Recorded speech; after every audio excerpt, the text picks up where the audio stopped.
আসসালামু আলাইকুম। আমি অনামিকা। অনামিকা স্বপ্ন কুটিরে নতুন আরেকটি ব্লগ ভিডিও নিয়ে হাজির। এটা দেখাচ্ছি আমি প্যাকেটটা। এটা হলো ছাতু। ছাতু কিন্তু আমাদের দেশেও খায়, কিন্তু ছাতু কখনো এইভাবে খায় এটা আমার জানা ছিল না। এই কলকাতায় এসে দেখলাম ছাতু এভাবে বানিয়ে খায়। আমরা যেরকম দুধ, কলা, দই এসব দিয়ে ছাতু মাখিয়ে খাই, গুড় দিয়ে, চিনি দিয়ে মাখিয়ে খাই। আর দেখেন ওরা কী করছে, এই যে ছাতুটা কেটে এই স্টিলের হাঁড়িতে ঢেলে দিল। এটার মধ্যে একটা ঘুটনিও আছে। এবার চাট মশলা দিল, তারপরে জিরার গুঁড়া, বিট লবণ এগুলোও দিবে। হ্যাঁ, কয়েক ধরনের মশলা ওরা একসাথে করে দেয়। তারপরে সাথে দেয় আচার। এই দিচ্ছে আচার। আচার দিয়ে ছাতু। ওফ, আমি কখনো কল্পনাই করি নাই যে ছাতু কখনো ঝাল করে খাওয়া যায় শরবত বানিয়ে। এটা জাস্ট একটা ছাতুর শরবতই বলা যায়। তো ওই যে পেঁয়াজ কাঁচামরিচ কাটছে, এটার মধ্যে পেঁয়াজ কাঁচামরিচও দিবে।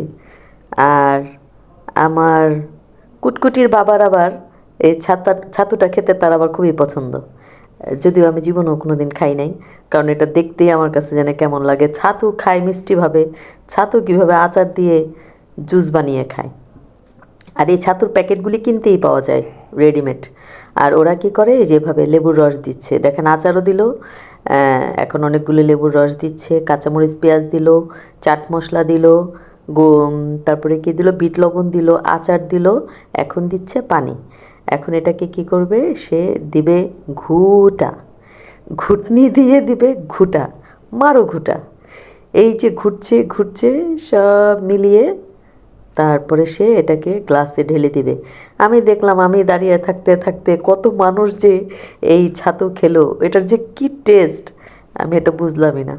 যাই হোক, যার যেটা পছন্দ, অনেকেই এভাবে খায়। আর আমি কলকাতাতে বেশিরভাগ জায়গায় দেখলাম ওরা ছাতুর শরবত খায়, সকালবেলা খালি পেটে ছাতুর শরবত খায়। হয়তো এটা ওদের কোনো উপকার। আমি তো কখনো ছাতু খেয়েছি অনেকবার, কিন্তু সবসময় মিষ্টি করেই খেয়েছি, গুড়, চিনি, দুধ, কলা দিয়ে মাখিয়ে খেয়েছি।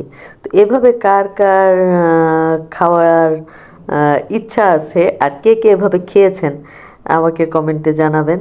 আর আমার চ্যানেলটিকে সাবস্ক্রাইব করবেন, লাইক, কমেন্ট, শেয়ার করবেন।